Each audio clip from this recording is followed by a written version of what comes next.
ख्रिस्तामध्ये माझ्या प्रिय भाविकांनो, परमेश्वर प्रत्येक व्यक्तीची वेगवेगळ्या प्रकारे परीक्षा पाहत असतो आणि या परीक्षामध्ये जेव्हा ती व्यक्ती टिकून राहते, अपयशाने खचित होऊन जात नाही, आपला विश्वास सोडत नाही आणि या परीक्षेमध्ये यशस्वीरित्या पास होऊन दाखवते, तीच व्यक्ती परमेश्वराला अधिक पसंत असते.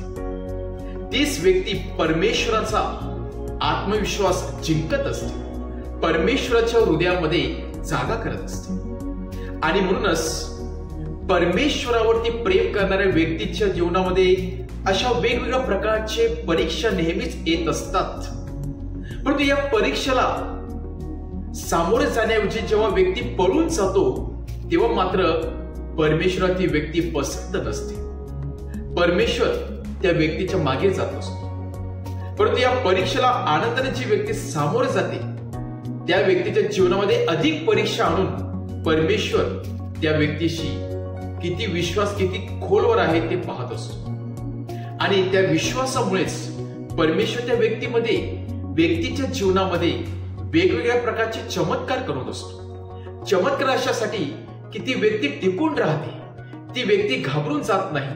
परीक्षेला सामोरं जाण्यासाठी सामर्थ्य त्या व्यक्तीमध्ये असते. आणि अशाच प्रकारची परिस्थिती आपल्याला आजच्या शुभवर्तमानामध्ये पाहावयास मिळत आहे. एक बाई, जिथे एकुलती एक मुलगी, जिला भूत किंवा भूताने ग्रासलेलं होतं, पछाडलेलं होतं, ती बाई प्रभू येशूकडे येऊन विनवणी करते की प्रभू येशू ख्रिस्ताने येऊन तिच्या घरी येऊन तिच्या मुलीला बरं करावं. प्रभू येशू ख्रिस्त जाऊ शकला असता, परंतु प्रभू येशू ख्रिस्त जाण्या अगोदर त्या बाईची परीक्षा घेत आहे व सांगत आहे, तू तर यहुदी नाहीस, तू यहुदी नाही, ग्रीक आहे.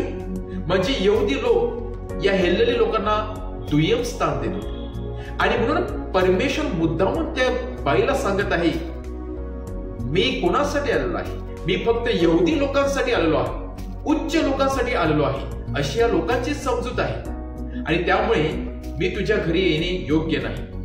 परंतु ती बाई सोडत नाही, बाई पळून जात नाही, बाई प्रभू येशूच्या या बोलण्याने हताश होत नाही, निराश होत नाही, तर प्रभूला परत एकदा उत्तर देते, जरी मी यहुदी नसली तरी माझा तुम्ही स्वीकार त्या लहान कुत्र्याच्या पिल्लाप्रमाणे करा.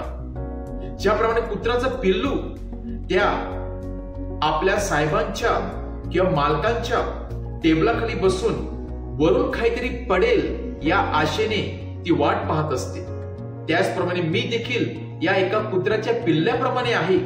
जरी मी यहुदी नसली तरी तुमच्या टेबलावरून पडणारा जो पावाचा भुका आहे तो तरी मला खावयास द्या, म्हणजे तो भुका खाऊन देखील मी जिवंत राहील. यावरून ती बाई प्रभू येशू ख्रिस्ताला जरूर चॅलेंज करत आहे की जरी तुम्ही यहुदी असला तरी तुमच्या यहुदीसाठी जो आशीर्वाद दिलेला आहे त्याचा 1% तरी मला आशीर्वाद द्या, आणि ती घेण्यासाठी मी तयार आहे.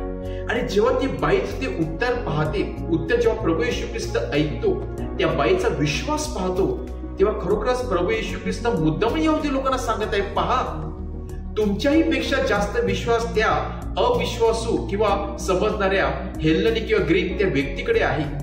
तिला मी अविश्वासू समजत होतो, परंतु ती विश्वासाने भरलेली आहे.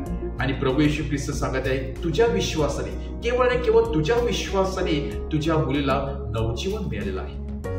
होय माझ्या प्रिय भाविकांनो, आपल्या जीवनामध्ये जेव्हा परीक्षा, संकटे, खास खळगे येत असतात, तेव्हा आपण परमेश्वराला दोष लावत असतो की मी एवढा प्रार्थना करतो, मी एवढे नोवेना करते, तरी सुद्धा माझ्या जीवनामध्ये परीक्षा का?